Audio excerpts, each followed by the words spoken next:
It's Sarah Burke here on Indie 88 with, I guess they're calling you Irish superstar now, really? Dermot Kennedy. How are you? What's up? How you doing?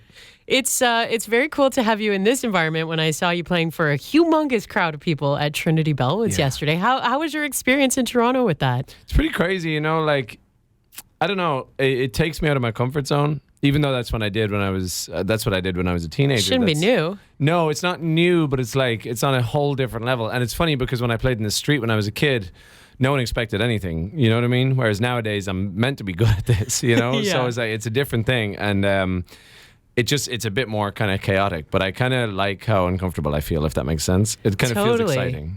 Yeah, and with like, you know, when you're playing an outdoor show, it's very like calculated and there's plans. Totally. What you did yesterday was kind of off a whim. You announced it the night before and then... Oh, yeah. And there was so much stuff kind of left to chance and say even like the speaker I had wasn't working.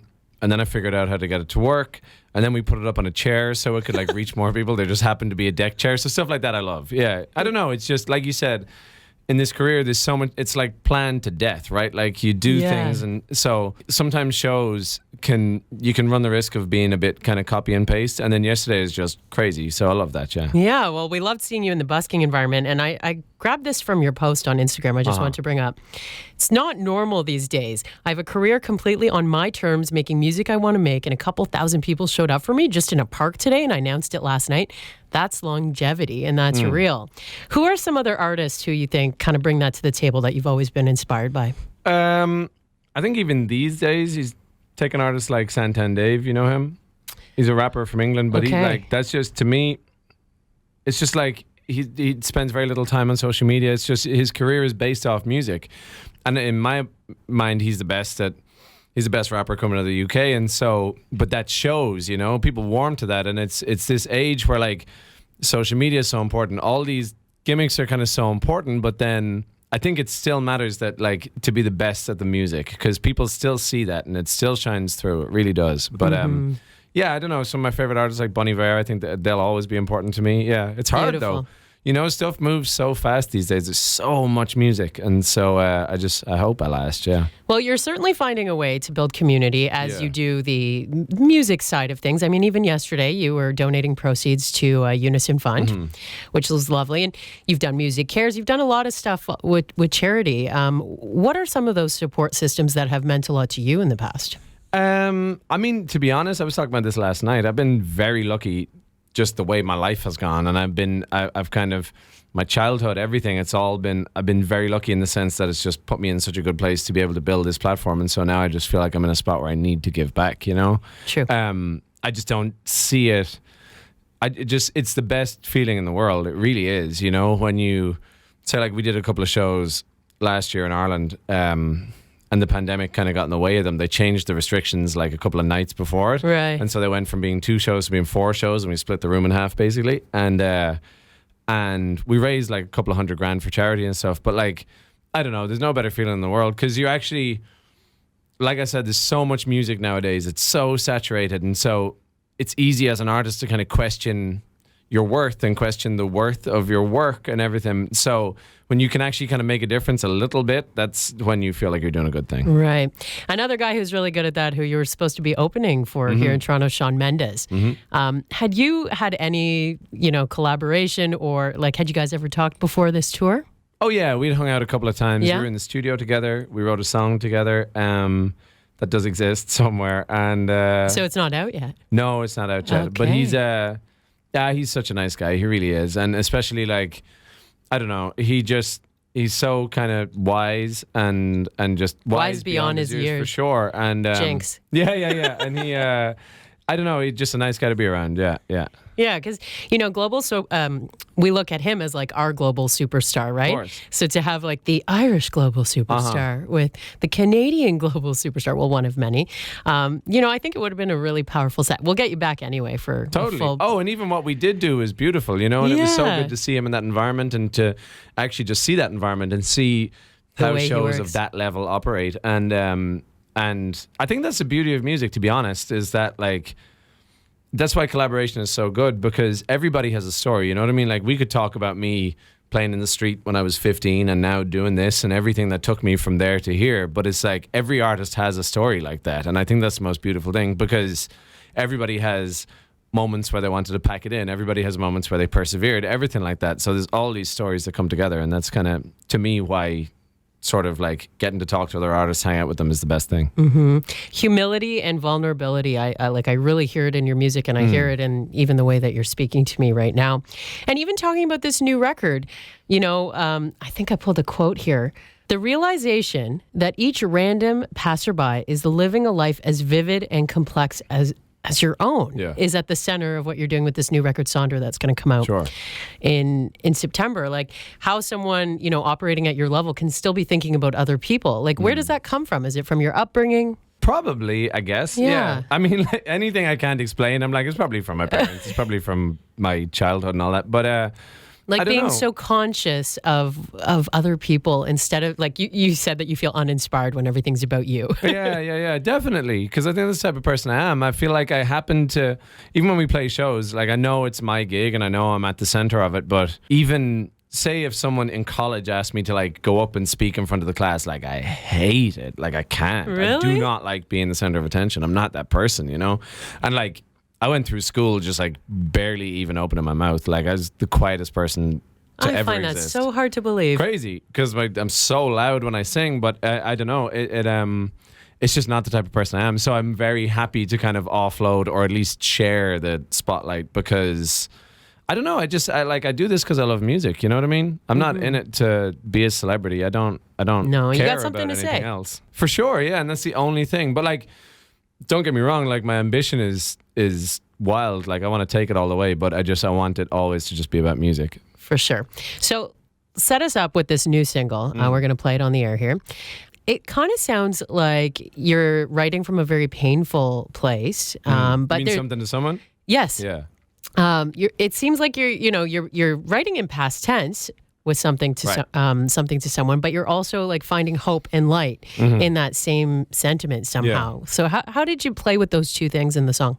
Yeah, I feel like whenever I write songs, it's never all the way sad. There'll always be sadness there and stuff, but it's never like full darkness. There's always some light and there's always hope. And because that's what I feel like my life has been like, there's always this balance. This song is like nostalgic, but I think ultimately it's hopeful. Yeah, like, because I think so much. I spend way, way, way too much time thinking about how short life is and how scary that is and and so it's kind of like how reassuring that thought can be, that like no matter what happens, I did mean so much to someone, and I like that thought. Yeah. Is that a song inspired by a particular person? Which I'm not going to ask you to speak about them, but yeah, of course, and but even like it's not just me. Sort of to your point of like how I like to share things. Like I often I'll take on someone else's story and my songs. You like songwriting in someone else's in my family, some of my friends, anybody. I'll write from their perspective, because just because I write songs and sing them doesn't mean I'm the only one that has these feelings. Do you know what I mean? It's just I know how to write about them and sing about them. So like all of us, we're all surrounded in these communities where everyone has these feelings. It's all very intense, and it's just I happen to know how to express myself, and so I feel kind of obligated sometimes to like take on that voice for people, and I love that idea of like being a voice for, and I would never tell anybody, but like I like the idea of kind of embodying somebody else in songs sometimes. But yeah, I don't know, I think the song, it's almost like a consolation, right? About if life is short and if life is difficult, at least you have these meaningful relationships. And yeah. Beautifully put. Nice one. Toronto's new alternative, Indie 88. It's Sarah here with Dermot Kennedy. You played a beautiful show, unplanned, yesterday in Trinity Bellwoods Park. And on stage, you said that you wrote and recorded a lot of songs here. Yeah. What's the Toronto connection for you? I'm trying to think when I first came here. I probably first came here in like 2017. Yeah. Yeah, it wouldn't have been 16, 17 probably. And I wrote with a guy called Stephen Kosmenyuk, who just goes by Cos, and we wrote a song together, and it's called Glory, and it was on my first EP, and it was just, I don't know, like even now, like that song is a very important part of our live set, and it's funny because that's one of the first writing sessions I've ever been in with anybody else. Like this is one of the first times I kind of went back and forth with somebody, because I spent my life writing by myself. I didn't even know the idea of co-writing existed, and And so I wrote this song with Cause, and I don't know, it just became this beast. And even part of our live show now, it's really, really important. It's like this dark part of our live show. And so that song is kind of magic to me. And so that was the first time I came here. And so me and Cause, in fairness, I have to give credit to him. That's why I have a connection to Toronto, is because I just kept coming back to work with him. And so love that. People probably think I've been here like 4 or 5 times playing shows, but I've been here a lot. Yeah. And you fly under the radar. Yeah. Fly under the radar. Don't even totally, visit us. Well, now that we know this, we're going to have to keep tabs. But what do you think it was that he pulled out of you in that writing session? Because that can be a very, it can really eat away at your self-esteem, right? Especially when you're in the room with another writer. Yeah. What do you think he pulled out of you that day? I think it's a good point. It can really get at you. And I think for me, I've always been of the mindset that like if it takes 6 weeks for a certain line to come into your head, that's how long it takes.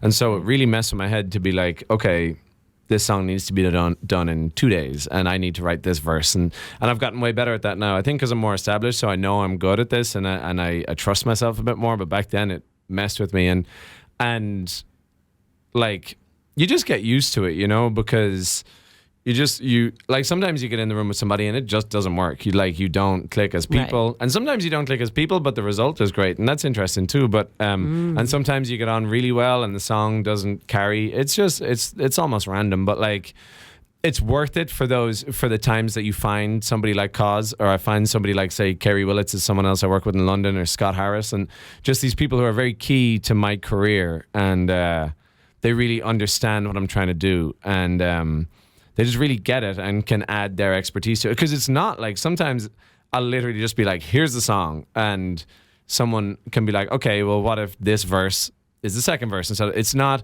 I think sometimes it's this like weird sort of idea about like writing songs with people, that they're coming in and being like, here's what you should say, and here's the lyric, and this should be this. And it's like, it's not that oppressive or intrusive at all. Sometimes it's just a friend that you want to make music with. Yeah, and someone who like switches your mind about the perspective. Totally. Right, because we're all inside our own head. Like I don't know, like my perspective is bad sometimes. Seriously. Right.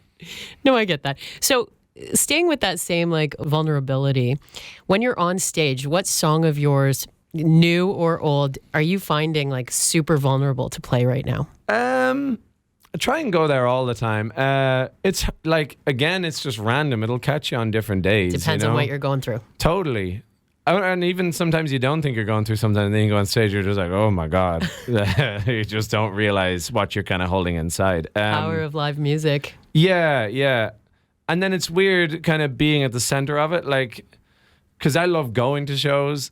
So my perspective is completely different when I'm actually the one on stage. You're kind of like thinking about so many different things. And so to center yourself, I'm not sure. A song that kind of knocks me out a lot is a song called Moments Past. Because it's quite chaotic musically, and but all the lyrics are very intense and very sort of meaningful and vulnerable, like you said. So that one can kind of tire me out emotionally, yeah. So I saw one of your recent posts, and we were talking a little bit earlier about like other musicians that you admire.